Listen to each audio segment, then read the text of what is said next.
has decided to extend the nationwide lockdown by a further 2 weeks.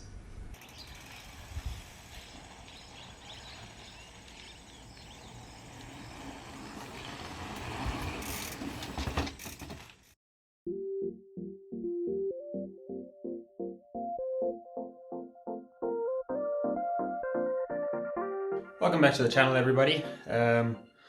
So today we're going to do a maintenance Monday. For a lot of you, you're probably going to be spending a lot of time on your smart trainers, and if you've got a really nice smart trainer, you'll probably have to take your back wheel off and have to reset your gears to fit your bike to it. So today we're going to be doing how to set your gears. Hope you enjoy. Cool, some of the things that you're probably going to need is, firstly, you will need a screwdriver or an Allen key set to tighten the bolts and to adjust the limiter screw. If you have the SRAM drivetrain, which I will be working on today, you will probably need a Torx key, which is one of those things, if I can get it to focus. Yeah, and that's pretty much all you're going to need for this process.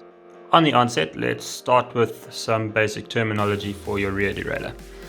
So if you look down there, those two screws are your limit adjusters. They adjust whether a derailleur will shift over your top gear or over your bottom gear. Then you have the B tension adjuster screw, which is found at the back there, and that will determine how far your top jockey wheel will travel against your cassette. And then finally, that we're going to be dealing with today is just this little screw here, and that's to attach the cable onto the derailleur. The first step in this process is to adjust the limiter screws. There are two, the H and the L. The H limiter screw deals with your bottom gears, the L deals with the top gear. Some of the new derailleurs that have come out, such as this one, don't have these letters printed on them. With the SRAM derivative of this derailleur type, the innermost screw deals with the bottom gear and the outer screw deals with the top gear. The first step in this process is to adjust the H limiter screw so that the jockey wheel runs directly under the bottom gear of your cassette. By moving this in, you can slowly see how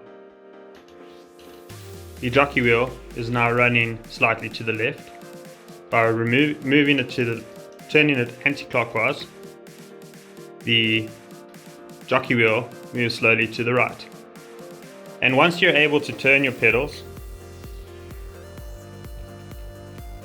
then we know that it's set, and we can move on to the next step. The next step in this process involves the barrel adjuster on your shifter. Now, we're going to need to be able to move this barrel adjuster either way depending on how tight the cable is. So that's now fully engaged. If you turn it anti-clockwise, just a few turns, that allows you to adjust the cable in either direction so that if it's too tight, you can loosen it. If it's too loose, you can tighten it.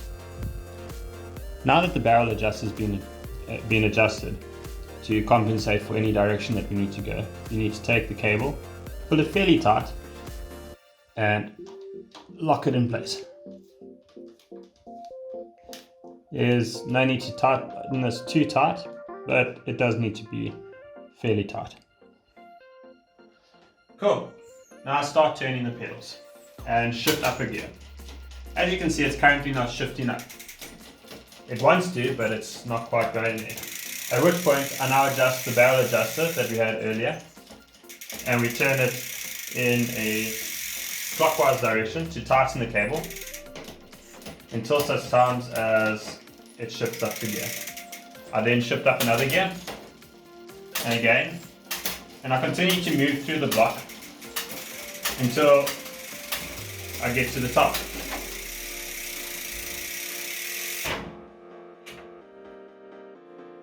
Having indexed the gears, we now need to adjust the L screw, which would be the limiter at the end.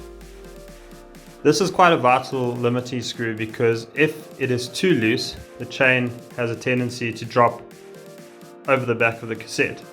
If it is not tight, if it's too tight, you won't be able to shift into this top gear. So ideally what you want to do is push the derailleur, and as you can see there, the limiter screw is a little bit too loose, so we tighten it slightly till such times as I can't move the chain over the top of the cassette. If the L limiter screw is not adjusted correctly, this is potentially what can happen out in the trail. Not going to end very well. The step in this process is to adjust the B tension screw. The B tension screw is the one that dictates how far the top jockey wheel is going to run to the cassette. And for those of you running a SRAM cassette, you'll probably need one of these. However, I'm going to show you how to do this without it. For those of you who have one of these tools, the idea is you place the tool in the jockey wheel and you adjust the B tension until such times as the little lines on the tool all line up together. Please note that when using one of these tools, you need to take into consideration the sag set on your suspension. Currently, my suspension is fully extended, which is not the ideal riding conditions for when I'm out on the trails. So therefore, you probably need to sag the suspension somewhat before using one of these tools. If you don't have one of these tools, or if you have another style of derailleur such as Shimano, which doesn't use one, the idea behind the B tension adjustment screw is to allow the jockey wheel to follow as closely to the cassette as possible without creating any form of interference. As you can see, I've shifted to my second to last gear, and if I were to try and shift up, there would be interference with the top gear. I then adjust the B tension adjuster, tightening it somewhat, and this slowly moves the jockey wheel away from the cassette. Now you do this until such times as there is minimal clearance between the two. You're looking for probably 0.5 millimeter at the most, and as you can see, that's pretty close. The closer you can get it, the better your shifting is going to be. And that's pretty much set. So I hope you really enjoyed that video. It's just some tips on what I've learned over the years, especially with the B tension adjuster. You'll come to realize that B tension adjuster is actually really important, and if your shifting is lagging a little bit, it's generally going to boil down to the B tension adjuster. If you go through these steps and you still can't get your gears to index properly, you probably just need to replace your cables and your outers. They do tend to wear out after a while, and they get grime and grit in there, which slows them down a little bit. So yeah, change those out and chances are your shifting will be brand new when you finish the process.